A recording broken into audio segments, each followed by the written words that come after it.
Hi, Spotify, Apple Music, ඊට පස්සේ TikTok, YT Music නැත්නම් YouTube Music මේ වලට සින්දු දාන්නේ කොහොමද? සහ මේව වලින් හම්බ කරන්නේ කොහොමද?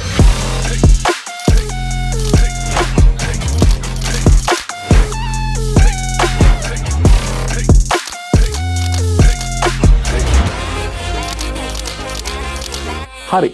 ඉතින් ඕගොල්ලෝ බලන්න ඇති ඕගොල්ලන්ගේ ෆෝන්ස් වලත් තියෙනවා මේ Apple Music, Spotify, YouTube Music, ඊට පස්සේ TikTok කිව්වම මේ ඕගොල්ලෝ TikTok දාන එක හරි.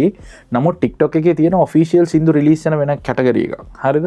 ඉතින් ඒකට සින්දු දාන්න බෑ ඔයාගේ ෆෝන් එකේ. ඉතින් එහෙම මේ platforms වලට ඔයාගේ ෆෝන් එකෙන් ටක් ගාලා සින්දු දාන්න බැරි කරලා තින්නේ. මේ සින්දු වලට legal background එකක් තියෙනවා, copyrights තියෙනවා. ඒවා protect කරන්න ඕනේ. මේ ඕනම platform එකකට සින්දුවක් වැටෙද්දි මේ සින්දුව හදපු කට්ටියගේ සහ මේකට වැඩ කරපු කට්ටියගේ මේ සින්දුව වල අයිතිය තියෙන labels වල එහෙම නැත්නම් මේ සින්දුව අයිතිය තියෙන artist ලගේ මේ හරි data ටික මේ platforms වලට ඇතුළත් වෙන්න ඕනේ. එහෙම නැතුව හිතුන විදිහට මේ platforms වලට සින්දු release කරන්න උනොත් ඕගොල්ලෝ දන්නවා මොකද වෙන්නේ කියලා. ලොකු ප්‍රශ්න ගොඩක්. නඩු. හරිද? ඉතින් ඕක තමයි වෙන ප්‍රශ්නේ. ඒක නිසා ලෝකේ මේ platforms වලට සින්දු deliver කරන්න වෙනම කට්ටියක් ඉන්නවා. ඒගොල්ලන්ට කියන්නේ distributorsලා. අපි බලමු distributorsලාගෙන් මොනවද වෙන්නේ, මොනවද අපිට ඒගොල්ලන්ගෙන් තියෙන benefits, අපි කොහොමද මේ platforms වලින් සල්ලි හම්බ කරන්නේ කියලා. distributor කෙනෙක්ගෙන් එන පළවෙනි රාජකාරිය තමයි ඔයා මේ හදන song එක ලෝකේ තියෙන ඔක්කොම streaming platform වල available කරන එක. මම දන්න විදිහට දැනට ස්ට්‍රීමිංగ్ ප්ලට්ෆෝම්ස් තියෙනවා 100ත් 110ත් විතර අතර. ඉතින් මේ හැම ප්ලට්ෆෝම් එකකම ඔයාගේ සින්දුව අවේලබල් කරන එක තමයි ඒගොල්ලන්ගෙන් අපිට තියෙන පළවෙනිම බෙනිෆිට් එක. එතකොට ඒකත් එක්ක තමයි ඔයාට පුළුවන් වෙන්නේ මේ සින්දු අහන කට්ටියගෙන් යම් කිසි ගාණක් earn කරන්න. හරිද? මොකද ඔයා මේ සින්දුවක් හදන්නේ මහන්සි වෙලා මේකට cost එකක් තියෙනවා. මේක ආර්ට් එකක්, මේක සවයි වෙන්න ඕනේ, මේක ලොකු ඉන්ඩස්ට්‍රී එකක්. එතකොට මේ ඉන්ඩස්ට්‍රී එක ඇතුලේ ඔයාගේ ආර්ට් එක විකුණන තැන තමයි මේ ස්ට්‍රීමිංగ్ ප්ලැට්ෆෝම්ස් කියන්නේ. එතකොට ඩිස්ට්‍රිබියුටර් කෙනෙක්ගෙන් වෙන්නේ ඒ ඔක්කොම රෙවිනියු එක කලෙක්ට් කරලා ඔයාගේ අතට එන්න සලස්වන එක.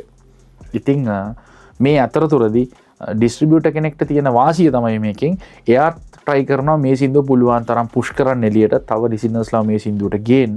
මොකද ඒ ඔයාට එන revenue එකෙන් තමයි එයා percentage එකක් අරගෙන එයා survive වෙන්නේ. එහෙම තමයි යන්නේ. සමහර platforms තියෙනවා ඔයාට එකපාරම අවුරුද්දකට ගාණක් ගෙවලා ඒ service එක අරගෙන distribute කරන service එක අරගෙන ඊට පස්සේ එයා ඔයාගෙන් එන revenue වලින් percentage එකක් තියාගන්නේ නැහැ.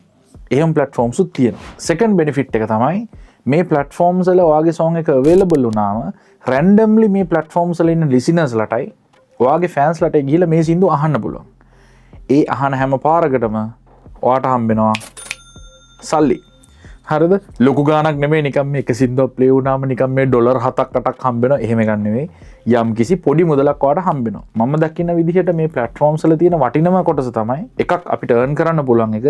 දෙවෙනි එක තමයි listenerට සින්දුවේ හරි quality එකෙන් deliver වෙන එක. මොකද අපි කොච්චර මේ ස්ටුඩියෝ එකේ මහන්සි වෙලා හැදුවත් වැඩක් නැහැ. වෙබ්සයිට් එක දැන් ලංකාවේ සාමාන්‍යයෙන් පුරුදු වෙලා තියෙනවා. ඔය තියෙන මොකක් හරි වෙබ්සයිට් එකකින් ගිහිල්ලා ඉවල ටක් ගාලා සින්දුව අරගෙන ෆෝන් එකට දාගන්න. හැබැයි ඒ ඕගොල්ලෝ අහන්නේ අපි ඇත්තටම සින්දුව හදපු quality එකෙන්ද? හරිද?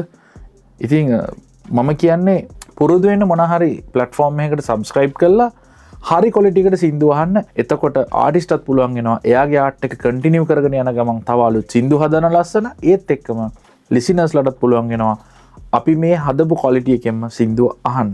ඉතින් හරි. තුන්වෙනි benefit එක තමයි මේ සින්දුවට අදාළ සියලුම data වල report එකක් වාට හම්බෙන එක. ඔයාගේ revenues කොහොමද ආවේ? ඔයාගේ සින්දු අහන්නේ මොන රටවල් වලද? මොන භාෂාව කතා කරන කට්ටියද? ගෑනු කට්ටියද වැඩියෙන් අහන්නේ? පිරිමි කට්ටියද? ඊට පස්සේ මොන කාලවලද මේ සින්දුව පික් අප් උනේ? ඔයා හිතනවා ප්‍රෝග්‍රෑම් එකකට ගිහිල්ලා සිං කරාම සමහර වෙලාවට ඔයාට ඒ platform එකකින් දෙන dashboard එකේ බැලුවම ඔයාට පෙන්නනවා ඒකේ පොඩි ස්පයික් එකක් උඩට අවිල්ලා තියෙනවා. මම ඒ වගේව ටිකක් හොයලා බලනවා සෑහෙන්න. ඉතින් එහෙම අර ඔයාට බලා ගන්න පුළුවන් ඔයා ගිහිල්ලි වෙලා තැනක perform කරාම ඔයාට කොච්චරක් gain එකක් ආවද listeners ලගෙන් කොච්චර මිනිස්සු ඒකට ලව් කරාද ඔයාගේ ප්‍රෝග්‍රෑම් එකක් හරි ඔයා කොන්සර්ට් එක ප්ලේ කරපු එකක් හරි ඒකෙන් කොච්චර දෙනෙක් ඇවිල්ලා ඔයාගේ සින්දුව හෙව්වද ඔය වගේ ගොඩාක් ඩේටා ඔයාට හම්බ වෙනවා රිපෝට් එකක් විදිහට. ඒකත් ඇවිල්ලා ඇත්තටම ලොකු බෙනිෆිට් එකක්. මොකද එතකොට ඔයාට ඉස්සරහට කරන සින්දුව තව සක්සස්ෆුල් කරගන්න පුළුවන්. සහ අපි කියමු වෙන රටකින් අහනවා කියලා. උදාහරණයක් විදිහට හිතන්න ඔයා කරන සින්දුවක් අහනවා ඉන්දියා වලින් කියලා. ඔයාට පුළුවන් එතකොට ඒ පැත්තට තව පොඩ්ඩක් ෆෝකස් කරලා ඉවල සින්දු තව හදන්න. ඉතින් ඒක ඇවිල්ලා ලොකු බෙනිෆිට් එකක් ඇත්තටම. හතරවෙනි බෙනිෆිට් එක තමයි මම මේක ආසම ටූල් එකක්. ඔය සමහර වෙලාවට YouTube එකේ ඔයාගේ නොවෙන එකක් ඔය හරි ගිහිල්ලා අප්ලෝඩ් කරන්න ගියාම එහෙම නැත්නම් ඔයා වෙන කාගේ හරි සින්දුවකින් කෑල්ලක් අරගෙන හෙට මෙහෙට කරලා හදන්න ගියාම හදලා ඒක අප්ලෝඩ් කරාම කොපිරයිටඩ් කියලා එන්නේ. හරිද? මේකේ කොපිරයිට් තියෙන වෙන කෙනෙක්ට කියලා. ඉතින් මං ආසම ටූල් එකක් ඒක. ඒක හැදෙන්නේ ඔය ඩිස්ට්‍රිබියුෂන් කියන පාර්ට් එකේ. ඒ කියන්නේ ඔයා සින්දුවක් අප්ලෝඩ් කරද්දිම සින්දුවට හැදෙනවා ISRC කෝඩ් කියලා කෝඩ් එකක්. ඒක තමයි සින්දුවේ ඩිජිටල් ප්‍රින්ට් එක. ඔයාගේ සින්දුව වෙන කොහේ හරි ලෝකේ වෙන කෙනෙක් මිස්යූස් කරොත් එහෙම ටග් ගාලා සින්දුවත් එක්ක යා මැච් කරගන්නවා ඒ කෝඩ් එක. මැච් කරගෙන ඔයාගේ සින්දුව වෙන කොහේ හරි තැනක දාලා හෝ වෙන YouTube එපිසෝඩ් එකක හරි කොතනකද හරි ප්ලේ වුණොත් එහෙම හරි මිස්යූස් වුණොත් හරි ඒ රෙවිනියු එක ඔක්කොම ගෙනල්ලා ඩිස්ට්‍රිබියුටර් ඔයාට දෙනවා. ඉතින් මම හිතන්නේ ඒක මාර වටින ටූල් එකක් ක්‍රියේටර් කෙනෙක්ට. ඉතින් ඒක තමයි හතරවෙනි බෙනිෆිට් එක. පස්වෙනි බෙනිෆිට් එක තමයි මේ විදිහට රිලීස් කරපු සෝං එකක් ඔයාගේ හොඳට දුවනවා නම් ඔයාගේ ඩිස්ට්‍රිබියුටර්ත් එක්ක පොඩ්ඩක් කතා කරලා මේ සින්දුව තව පොඩ්ඩක් ප්ලේලිස්ට් වලට පිච් කරන්න පුළුවන් ඔයාට. සමහර වෙලාවට ඔයා දන්නෙත් නැහැ ඩිස්ට්‍රිබියුටර්ම ඩිසිෂන් එක අරගෙන සමහර වෙලාවට පිච් කරනවා. මොකද එයා earn කරන්නේ ඔයාට මේ ලිසනර්ස් ලගෙන් හම්බෙන රෙවෙනියු එකෙන් යම්කිසි percentage එකක්. සමහරක් වෙලාවට 12% 15% වගේ වෙන්න පුළුවන්. ඉතින් එහෙම තමයි ඩිස්ට්‍රිබියුටර්ගේ කතාව. ඊළඟට මම කියන්න යන්නේ ලෝකේ පොපියුලම් ඩිස්ට්‍රිබියුටර්ස්ලා කීප දෙනෙක්. CD Baby එක ඩිස්ට්‍රිබියුටර් කෙනෙක්, ඊට පස්සේ TuneCore කියලා තියෙනවා, ඊළඟට DistroKid තියෙනවා, Amuse තියෙනවා, Fuga කියලා තියෙනවා, ඊට පස්සේ Orchard කියලා තියෙනවා.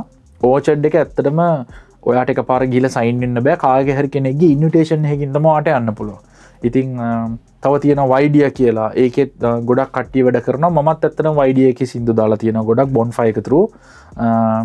ඉතින් තව සමහර කට්ටියක් ඉන්නවා ලේබල් එකත් එක්ක වැඩ කරද්දි ලේබල් එකෙන්ම ඩිස්ට්‍රිබියුට් කරනවා ඩිරෙක්ට්ලි.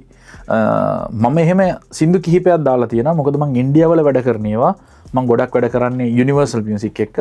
ඉතින් Universal Music එකේ මම කරා බාච්චත් එක්ක සින්දුවක් ඉන්දියාවල.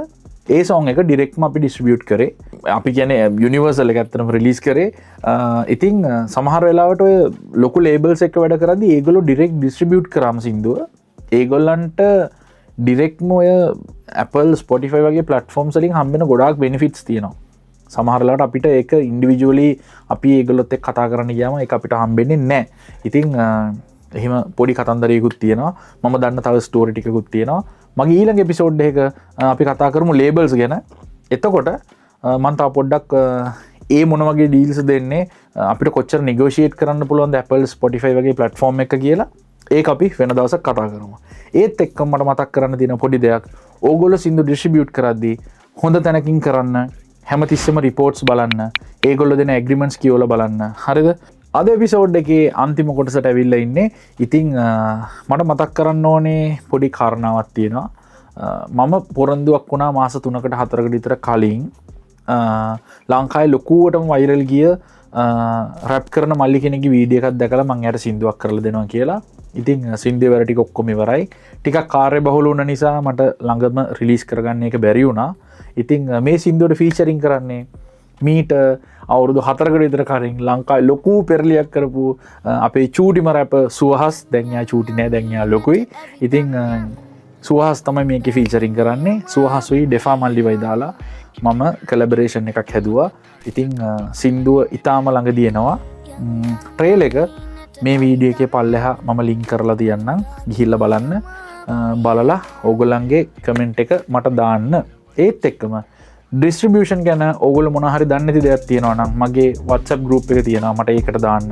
එහෙම නැත්නම් මට Instagram එකේ, Facebook එකේ නැත්නම් කමෙන්ට් එකක් විදිහට දාන්න. මම පුළුවන් වෙලාවට අනිවාර්යයෙන්ම උත්තරයක් දෙන්නම්.